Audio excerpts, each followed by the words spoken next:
Hey folks, Robbie Falk here from Davis-Wade Stadium. Mississippi State's first game of the Jeff Lebby era is complete. Showtime football is here. This offense looked a whole lot different than what we saw last year with Mississippi State and Kevin Barbay and Zach Arnett. This looked like an offense, and I said it in the middle of the ball game. I'm going to say it on Thunder and Lightning whenever we have Tell 'em Falk coming up here in a few minutes whenever I go see Brian. But I don't care who they're playing in this ball game. I wanted to see, coming in this ball game, I wanted to see an offense that was super exciting, an offense that was able to get up and down the field quickly, run with tempo, an offense that was having explosive plays pretty regularly, and one that scored a lot of points. And I think we saw that. I thought that in the middle of the first half, when it started raining, that really disrupted what Mississippi State wanted to do. I'd like to see what this offense looked like in this ball game on a completely dry field when it's not pouring down rain, because I feel like this would have looked a lot different. And Jeff Lebby wasn't truly pleased with what he saw offensively, which I think if you're a Mississippi State fan, that should excite you, that Jeff Lebby was kind of perturbed a little bit on Mississippi State not playing so clean. And these are the games where you kind of work those kinks out. And for Mississippi State, you have a 3 or 4 game stretch here of winnable ball games, but games that could trip you up. You need to win these games. These first 4, it'd be great to start this season 4-0, what you got coming down the stretch. This is the time frame where Mississippi State really needs to clean all that up. You can't be going into Georgia and Texas and Tennessee and playing sloppy football. And that's what we saw. They could have turned the ball over 3 times. They had fumbles 3 times in the ball game. They recovered.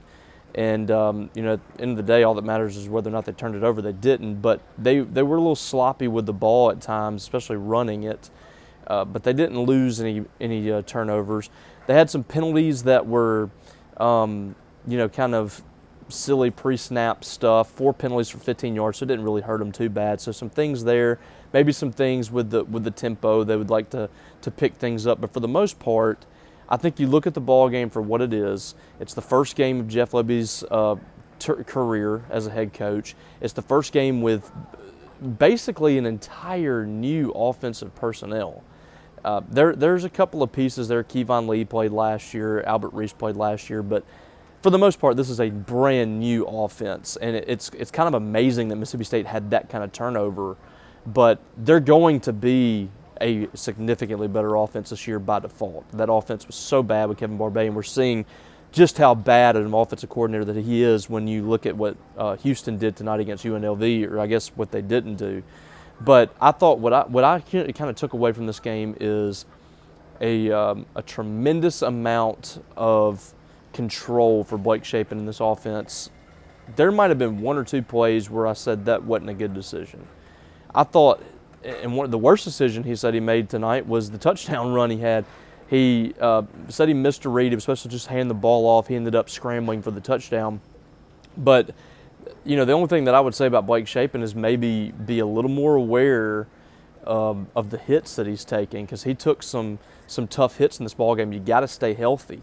He's got to be a guy that's healthy throughout the season, so they need him to be a little more tentative out there, I guess, as far as taking those hits. You like the aggression that he showed. 7 carries for 44 yards. He led the team in rushing yards, had a touchdown, and most of that was kind of scrambling, and I thought he did a really good job. Just simply having a guy that can move around in the pocket like that, and that's something that we talked about when he first signed with Mississippi State, is you have a guy that has the ability to scramble. And that's kind of what made Jeff Lebby's offense so successful, is there's a guy that can move the pocket a little bit. If there's grass there for him to run, take off and run. And that's what we saw with Shapen. 15 of 20 passing, very good, 75%. That was kind of my benchmark, 75%. Wanted to see that completion percentage. 247 yards, 3 touchdowns, no interceptions. And the receivers were just outstanding in this game. We saw Jordan Mosley. That's my breakout candidate for 2 years. And I'm glad this could be the year where he finally breaks out. Last year, I thought would be a breakout season for him, and the offense was just so bad. I think that had a lot to do with it. He essentially has more yards and as many catches and touchdowns as he did his first 2 years on campus. 5 catches, 104 yards. He had 88 yards on 5 catches his first 2 years, and he had 1 touchdown. So This game alone was better than anything that he did the first 2 years combined, and I think that is a sign of things to come. No Kelly Akari in this game. He kind of took the role of Kelly Akari and had a big ball game. Kevin Coleman looks a part of a tremendous playmaker for Mississippi State. 5 catches, 88 yards, and a touchdown. 5 returns on punt return, 117 yards. He will break a touchdown this year, I think, before it's all said and done. He was outstanding. It got started very early with these big plays, and that's what I wanted to see. First possession, I wanted Mississippi State to hit a big play for a touchdown and really start this thing off right. We saw Dan Mullen in 2009, he goes with the wide receiver pass with Chad Bumpus. It was an incomplete pass, but everybody in the stadium cheered after that play. I remember it vividly. Mississippi State had not shown that kind of ability, and then they go out and they scored 40-something points against Jackson State, which at the time, that was more points than Mississippi State had scored, in a game for several years. So this is kind of, I hope, validating my point earlier on, and when Jeff Lebby took this job, that you want this season to be Dan Mullen 2009. There might be some lumps, and there will be some lumps this year with the schedule they got coming up. Georgia, Texas, Tennessee, Ole Miss on the road, all those games on the road. Missouri at home is going to be really difficult. Texas A&M at home. This is going to be one of the toughest schedules in the country. So to expect this team to win 8-9 games is just not realistic. But you have an exciting product here with Jeff Lebby's offense. You have a young, energetic coach that I think is going to work this offense around his personnel, and they're going to be successful most ball games with this offense, I think. The way that they run it, what he's done in the past, the track record speaks for itself. So I hope what we've seen is the beginning of another potential, Dan Mullen-like run here for Jeff Lebby, where he has a ton of success. He's really competitive, and hopefully even better than what Dan Mullen did at Mississippi State for the most part. So I think we saw a lot of really good things. Touching on the defense a little bit, I think it kind of showed us what a lot of us have expected of this defense. They were not super impressive against an FCS opponent. They weren't just overpowering. They gave up 295 yards. It's a lot of yards of offense against an FCS opponent. And 169 through the air from Matt Morrissey, but he threw it 38 times. I thought pass defense wasn't bad. You give up 70-plus yards rushing to 2 running backs. I think defending the run is going to be an issue for this team. And I think this defense is really going to struggle this year. I really do. And I don't mean to be negative on that. I just think that it is what it is right now with this defense. They don't have the personnel, and we'll see, how good of a coach Coleman Hutzler and that defensive staff is this year, what they can get out of this defense. But what I will say about that group is that they did what I have been saying they need to do. They need to bend but don't break. Force turnovers. They got a turnover in this one. They got off the field on 4th down. They forced a lot of punts. Only gave up 1 touchdown, and that was a drive that they would like to have back right before the half. But you didn't get them in the end zone or allow them to kick a field goal the rest of the ball game. So I thought that the defense, that's what the defense needs to do in regular games, is just limit teams the best they possibly can and allow this offense to score a lot of points. I think that if you're a Mississippi State fan, I saw a lot of them during the game that were complaining about the defense. You've just got to understand this is going to be a struggle for this team this year defensively. You got to take your mind off of that. You want this team to score a lot of points, be an exciting offense. Nobody cares anymore nationally about defense, really. It's taken a back seat at this point. Everybody wants to score points. Everybody wants to be exciting. You're trying to sell a product here. And for Mississippi State, the bottom line is winning ball games and being in ball games. The only way to do that for them is scoring a lot of points. And the defense is going to have its struggles.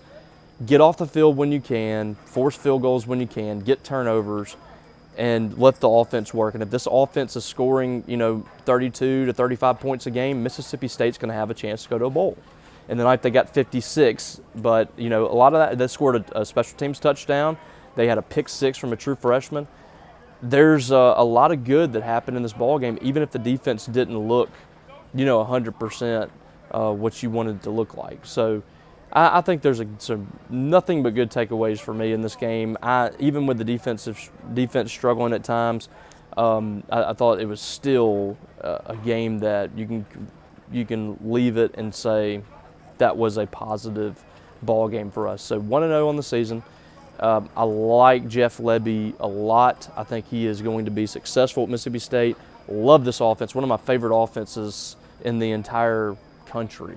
And I told Brian that after the first couple of possessions. I love what they do. I think Mississippi State is just getting started with this. And when they get their personnel in here, I think that a lot of special things can happen for Jeff Lebby. So just a start of what could be a very fun run here. There's going to be some times this year where there's going to be some fans that say, I don't know if Jeff Lebby's the guy and stuff like that. Be patient. You really got to be patient here. Jeff Lebby has a plan. He has an exciting offense. Let's see what he can do. I think that this team is capable of going to a bowl game this year, and that would be a tremendous start. I think that this team is going to be really exciting offensively. I think Blake Shapen has a tremendous future in front of him in this offense, and it's going to bring out the best of him. A lot of people are going to be talking about Blake Shapen middle of the season, and there's going to be a lot of people, I think, talking about Mississippi State if it continues on this trend of being a dangerous team. Even though this might not be the year for them, this could be a team that rattles some cages. So let's hope that's the case. Let's hope that I'll tell you this felt a lot different than Mississippi State's Southeastern Louisiana game last year.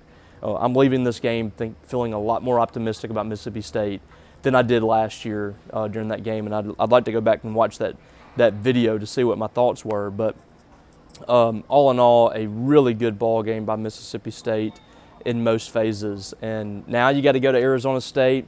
You really got to get that game. If you want to go to a bowl game, you have got to win next week, 9:30 Central on ESPN, Mississippi State in the desert against Arizona State. I'm interested to see how they respond to what they did this week, going on the road across the country in the desert, a late night ball game for them. You know, their bodies, you're going to be 9:30 p.m. at night. And it's going to be 7:30 there, but it's going to be a little later.